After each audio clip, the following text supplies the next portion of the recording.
बड़े घर की बेटी। बेनी माधव सिंह गौरीपुर गांव के जमींदार और नंबरदार थे। उसके पितामह किसी समय बड़े धन धान्य से संपन्न थे। गांव का पक्का तालाब और मंदिर, जिसकी अब मरम्मत भी मुश्किल थी, उन्हीं के कीर्ति स्तंभ थे। बेनी माधव सिंह अपनी आधी से अधिक संपत्ति वकीलों को भेंट कर चुके थे। उनकी वर्तमान आय 1000 वार्षिक से अधिक न थी। ठाकुर साहब के 2 बड़े बेटे थे। बड़े का नाम श्रीकंठ सिंह था। उसने बहुत दिनों के परिश्रम और उद्योग के बाद बीए की डिग्री प्राप्त की थी। अब एक दफ्तर में नौकर था। छोटा लड़का लाल बिहारी सिंह दोहरे बदन का सजीला जवान था। भरा हुआ मुखड़ा, चौड़ी छाती, भैंस का 2 सिर ताजा दूध वह सवेरे उठकर पी जाता था। श्रीकंठ सिंह की दशा बिल्कुल विपरीत थी।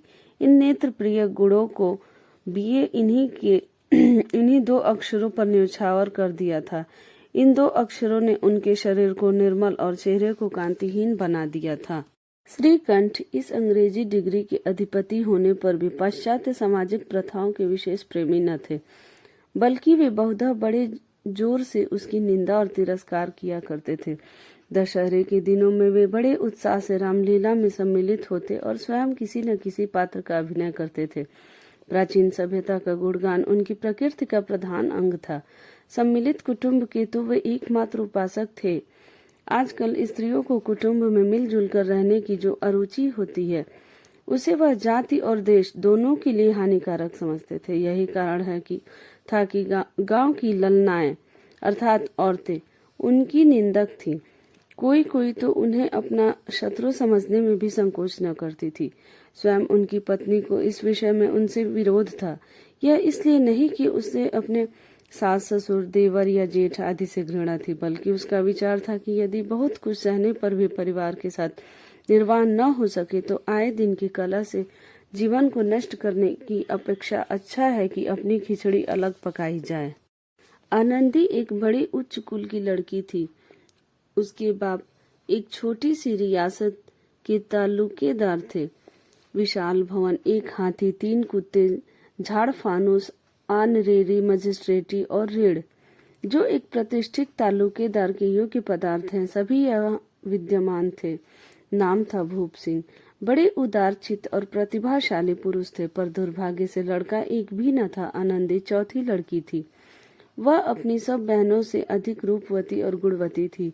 इससे ठाकुर भूप सिंह उसे बहुत प्यार करते थे। सुंदर संतान को कदाचित उसके माता पिता भी अधिक चाहते हैं। ठाकुर साहब बड़े धर्म संकट में थे कि आनंदी का विवाह कहाँ करें। न तो यही चाहते थे कि ऋण का बोझ बढ़े और न यही स्वीकार था कि उसे अपने को भाग्यहीन समझना पड़े। एक दिन श्रीकंठ सिंह उनके पास किसी चंदे का रुपया मांगने आए। भूप सिंह उनके स्वभाव पर रीझ गए और धूमधाम से श्रीकंठ सिंह का आनंदी के साथ विवाह हो गया। आनंदी अपने नए घर में आई तो यहाँ रंग ढंग कुछ और देखा। जिस टीम टाम की उसे बचपन से ही आदत पड़ी हुई थी, वह यहाँ नाम मात्र को भी न थी। हाथी घोड़ों का कहना ही क्या, कोई सजी हुई सुंदर बहली तक न थी। रेशमी से स्लीपर साथ लाई थी, पर यहाँ बाग कहाँ जहाँ वह सैर करती। मकान में खिड़कियां तक न थी, न जमीन पर फर्श, न दीवार पे तस्वीरें। वह एक सीधा साधा देहाती गृहस्थ का मकान था। किंतु आनंदी ने थोड़े दिनों में ही अपने आप को इस नई परिस्थिति के ऐसा अनुकूल बना लिया मानो विलास के समान कभी देखी ही न थे। एक दिन दोपहर के समय लाल बिहारी सिंह 2 चिड़िया लिए हुए आया और भावच से बोला, जल्दी से पका दो, मुझे भूख लगी है। आनंदी भोजन बनाकर उसकी राह देख रही थी। अब वह नया व्यंजन बनाने बैठी। हांडी में देखा तो घी पाव भर से अधिक न था। बड़े घर की बेटी किफायत क्या जाने, उसने सब घी मांस में डाल दिया। लाल बिहारी खाने बैठा तो दाल में घी न था। बोला, दाल में घी क्यों नहीं छोड़ा? आनंदी ने कहा, घी सब मांस में पड़ गया। लाल बिहारी जोर से बोला, अभी परसों घी आया है, इतनी जल्दी उठ गया? आनंदी ने उत्तर दिया, आज तो कुछ पाव भर रहा होगा, वह सब मैंने मांस में डाल दिया। जिस तरह सूखी लकड़ी जल्दी से जल उठती है, उसी तरह क्षुधा से बावला मनुष्य जरा जरा सी बात पर तिनक जाता है। क्षुधा अर्थात भूख से बावला मनुष्य जरा जरा बात पे पिनक जाता है। लाल बिहारी को भावच की यह ढिठाई बहुत बुरी मालूम हुई। तिनक कर बोला, मैके में तो जैसे घी की नदी बहती हो। स्त्री गालियां सह लेती है, मार भी सह लेती है, पर उससे मैके की निंदा नहीं सही जाती। आनंदी मुंह फेर कर बोली, हाथी मरा भी तो 9 लाख का, वहां इतना घी तो नित्य नाई का हार खा जाते हैं। लाल बिहारी जल गया, थाली उठाकर पटक दी और बोला, जी चाहता है जीभ खींच लूं। आनंदी को भी क्रोध आ गया, मुंह लाल हो उठा। बोली, वे होते तो आज इसका मजा चखा देते। अब अनपढ़ उजड़ लाल बिहारी से न रहा गया। खड़ाऊ उठाकर आनंदी की ओर जोर से फेंकी और बोला, जिसके गुमान पर फूली हुई हो उसे भी देखूंगा और तुम्हें भी। आनंदी ने हाथ से खड़ाऊ रोकी, सिर बच गया, पर उंगली में काफी चोट आई। क्रोध के मारे हवा से हिलते हुए पत्ते की भांति कांपती हुई अपने कमरे में आकर खड़ी हो गई। स्त्री का बल और पुरुषत्व का घमंड होता है। आनंदी खून का घुट पीकर रह गई। श्रीकंठ सिंह शनिवार को घर आया करते थे। बृहस्पतिवार को यह घटना घटी थी। 2 दिन तक आनंदी कोप भवन में रही, न कुछ खाया न कुछ पिया, बस श्रीकंठ की बाट देखती रही। अंत में शनिवार को वे नियमानुसार संध्या समय घर आए और बाहर बैठकर कुछ इधर उधर की बातें, कुछ देश काल संबंधी समाचार तथा कुछ नए मुकदमे आदि की चर्चा करने लगे। यह वार्तालाप 10 बजे तक रात तक होती रही। गांव के भद्र पुरुषों को इन बातों में ऐसा आनंद मिलता था कि खाने पीने की भी सुध न रहती थी। श्रीकंठ सिंह को पिंड छुड़ाना मुश्किल हो जाता था। ये 2-3 घंटे आनंदी ने बड़े कष्ट से काटे। किसी तरह भोजन का समय आया, पंचायत उठ गई। एकांत हुआ तो लाल बिहारी ने कहा, भैया आप जरा भाभी को समझा दीजिएगा कि मुंह संभाल कर बातचीत किया करे, नहीं तो एक दिन अनर्थ हो जाएगा। बेनी माधव सिंह ने बेटे की ओर से साक्षी दी। हाँ, बहू बेटियों का यह स्वभाव अच्छा नहीं कि मर्दों के मुंह लगे। लाल बिहारी बोला, वे बड़े घर की बेटी है तो हम भी कोई कुर्मी का हार नहीं। श्रीकंठ ने चिंतित स्वर से पूछा, आखिर बात क्या हुई? लाल बिहारी ने कहा, कुछ भी नहीं, यूं ही आप उलझ पड़ी। मैके के सामने हम लोगों को कुछ समझते ही नहीं। श्रीकंठ खा पीकर आनंदी के पास गए। वह भरी बैठी थी। ये हजरत भी कुछ तीखे थे। आनंदी ने पूछा, चित्त तो प्रसन्न है? श्रीकंठ सिंह बोले, बहुत प्रसन्न है, पर तुमने आजकल घर में यह क्या उपद्रव मचा रखा था? आनंदी को क्रोध आ गया। झुंझलाहट के मारे बदन में ज्वाला सी दहक उठी। बोली, जिसने तुमसे यह आग लगाई है उसे पाऊं तो मुंह झुलस दूं। इतनी गर्म क्यों होती हो? बात तो कहो। क्या कहूँ? यह मेरे भाग्य का फेर है, नहीं तो एक गंवारा छोकरा जिसको चपरासी गिरी करने का भी शऊर नहीं, मुझे खड़ाऊ से मारकर यूं अकड़ता। सब हाल साफ साफ कहो तो मालूम हो। मुझे तो कुछ भी पता नहीं। परसों तुम्हारे लाडले भाई ने मुझे मांस पकाने को कहा। घी हांडी में पाव भर से अधिक न था। वह सब मैंने मांस में डाल दिया। जब खाने बैठा तो कहने लगा, दाल में घी क्यों नहीं है? बस इसी पर वह मेरे मैके को भला बुरा कहने लगा। मुझसे रहा नहीं गया। मैंने कहा कि वहाँ इतना घी तो नाई का हार खा जाते हैं और किसी को जान भी नहीं पड़ता। बस इतनी सी बात पर उस अन्याय ने मुझ पर खड़ाऊ फेंक मारी। यदि हाथ से न रोक लेती तो सिर फट जाता। उसी से पूछो मैंने जो कुछ कहा वह सच है या झूठ। श्रीकंठ की आंखें लाल हो गई। बोले, यहाँ तक हो गया उस छोकरे का साहस? आनंदी स्त्रियों के स्वभावानुसार रोने लगी, क्योंकि आंसू उनकी पलकों पे रहते हैं। श्रीकंठ धैर्यवान और शांत पुरुष थे। उन्हें कदाचित ही क्रोध आता था, पर स्त्रियों के आंसू पुरुषों की क्रोधाग्नि भड़काने में घी का काम देते हैं। रात भर करवट बदलते रहे। उद्विग्नता के कारण पलक तक नहीं झपकी। प्रातः काल अपने बाप के पास जाकर बोले, दादा, अब इस घर में मेरा निर्वाह न होगा। इस तरह की विद्रोहपूर्ण बातें कहने पर श्रीकंठ सिंह ने कितनी ही बार अपने मित्रों को आड़े हाथों लिया था, परंतु दुर्भाग्यवश आज उन्हें स्वयं ही बातें अपने मुंह से कहनी पड़ी। दूसरों को उपदेश देना कितना सहज है। बेनी माधव सिंह घबरा उठे और बोले, क्यों? श्रीकंठ सिंह बोले, इसलिए कि मुझे भी अपनी प्रतिष्ठा का कुछ ख्याल है। आपके घर में अब अन्याय और हठ का प्रयोग हो रहा है। जिनको बड़ों का आदर सम्मान करना चाहिए वे उनके सिर चढ़ते हैं और दूसरे को नौकर ठहरा घर पर रहता नहीं और मैं दूसरे नौकर ठहरा, घर पर रहता नहीं। यहाँ मेरे पीछे स्त्रियों पर खड़ाऊ और जूते की बौछार होती रही। कड़ी बात तक ही हो तो चिंता नहीं, कोई एक दो कह ले, वहां तक मैं सह सकता हूँ, किंतु यह कदापि नहीं हो सकता कि मेरे ऊपर लात घुसे पड़े और मैं मुंह न खोलूं। बेनी माधव सिंह कुछ जवाब न दे सके। श्रीकंठ सिंह सदैव उनका आदर करते थे। उनके ऐसे तेवर देखकर बूढ़ा अवाक रह गया। केवल इतना ही नहीं बोला, बेटा तुम बुद्धिमान होकर ऐसी बातें करते हो। स्त्रियां इसी तरह घर का नाश कर देती हैं, उनको बहुत सिर चढ़ाना अच्छा नहीं। श्रीकंठ सिंह ने उत्तर दिया, इतना मैं जानता हूँ, आपके आशीर्वाद से मूर्ख नहीं हूँ। आप स्वयं जानते हैं कि मेरे ही समझाने बुझाने से इसी गांव में कई घर संभल गए, पर जिस स्त्री का मान प्रतिष्ठा का ईश्वर के दरबार में उत्तरदाता हूँ, उसके प्रति ऐसा घोर अन्याय और पशुवत व्यवहार असह्य है। आप सच मानिए, मेरे लिए यही कुछ कम नहीं कि लाल बिहारी को कुछ दंड नहीं दिया। अब बेनी माधव सिंह भी गरमाए, ऐसी बात और न सुन सके। बोले, लाल बिहारी तुम्हारा भाई है, उससे कभी भूल चूक हो उसके कान पकड़ो, लेकिन लाल बिहारी को मैं अपना भाई नहीं समझता। स्त्री के पीछे जी नहीं, उसकी क्रूरता और अविवेक के कारण। दोनों कुछ देर चुप रहे। ठाकुर साहब लड़के का क्रोध शांत करना चाहते थे, लेकिन यह नहीं स्वीकार करना चाहते थे कि लाल बिहारी ने कोई अनुचित काम किया है।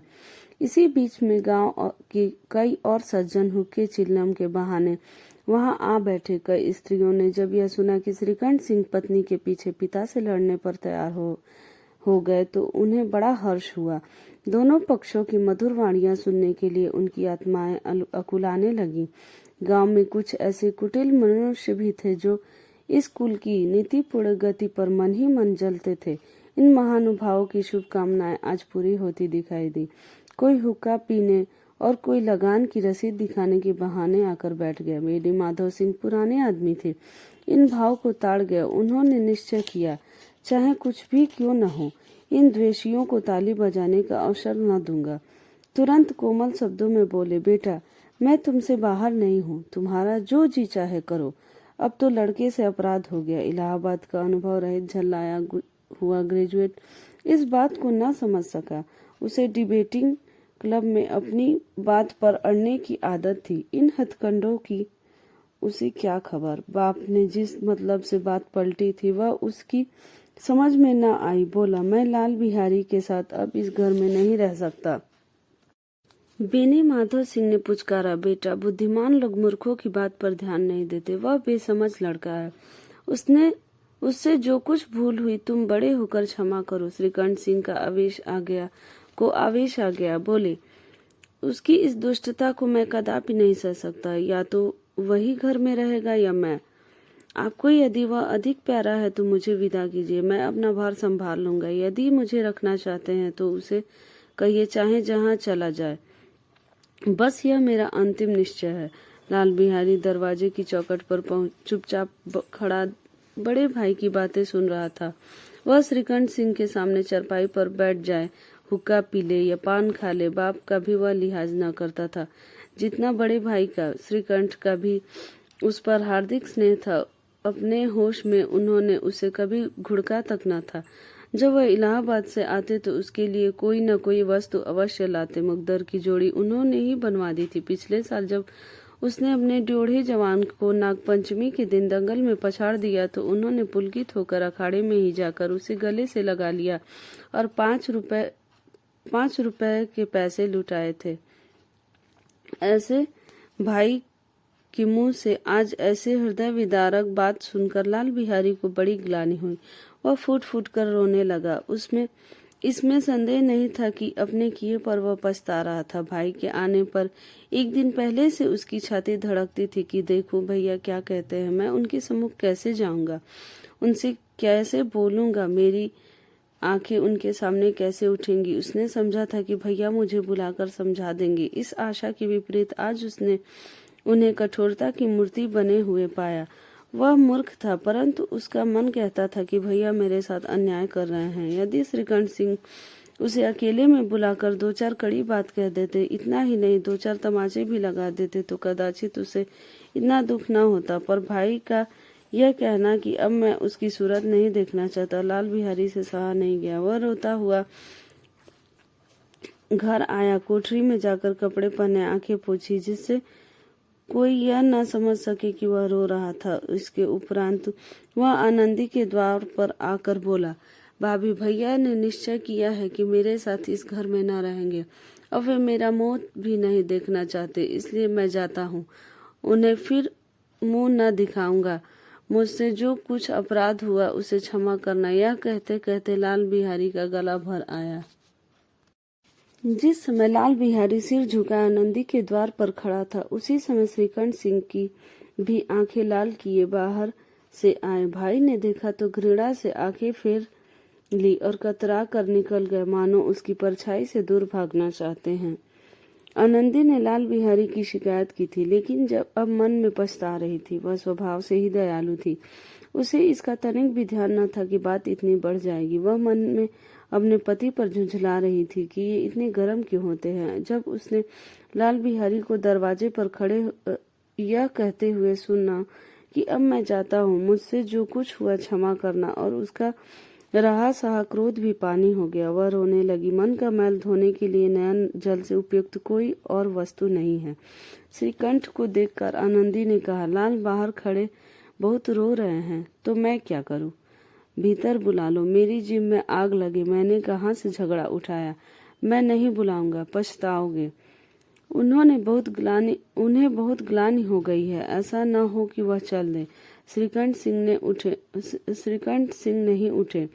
इतने में लाल बिहारी ने फिर कहा, भाभी भैया से मेरा प्रणाम कर दो। वह मेरा मुंह नहीं देखना चाहते, इसलिए मैं अपना मुंह उन्हें नहीं दिखाऊंगा। लाल बिहारी इतना कर लौट पड़ा और शीघ्रता से दरवाजे की ओर बढ़ा। अंत में आनंदी कमरे से निकली और उसका हाथ पकड़ लिया। लाल बिहारी ने पीछे मुड़कर देखा और आंखों में आंसू भरकर बोला, मुझे जाने दो। कहाँ जा रहे हो? जहाँ कोई मेरा मुंह ना देखे। मैं तुम लोगों के साथ रहने योग्य नहीं हूँ। तुम्हें मेरी सौगंध, अब एक पग भी आगे न बढ़ना। जब तक मुझे यह न मालूम हो जाए कि भैया का मन मेरी तरफ से साफ हो गया है, तब तक मैं इस घर में कदापि नहीं रहूंगा। श्रीकंठ सिंह का हृदय भी पिघला। उन्होंने बाहर आकर लाल बिहारी को गले से लगा लिया। दोनों भाई खूब फूट फूट कर रोने लगे। लाल बिहारी सिंह ने सिसकते हुए कहा, अब कभी मत कहिएगा कि मैं तुम्हारा मुंह नहीं देखूंगा। इसके सिवा आप जो दंड देंगे मैं सहर्ष स्वीकार करूंगा। श्रीकंठ ने कांपते हुए स्वर में कहा, लल्लू, इन बातों को बिल्कुल भूल जाओ। ईश्वर चाहेगा तो फिर ऐसा अवसर न आएगा। बेनी माधव सिंह बाहर से आ रहे थे। दोनों भाइयों को गले मिलते देखकर आनंद से पुलकित हो गए और बोल उठे, बड़े घर की बेटियां ऐसी ही होती हैं, बिगड़ता हुआ काम बना लेती हैं। गांव में जिसने यह वृतांत सुना, उसी ने इन शब्दों में आनंदी की उदारता को सराहा। बड़े घर की बेटियां ऐसी ही होती हैं। इसके लेखक श्री प्रेमचंद्र हैं।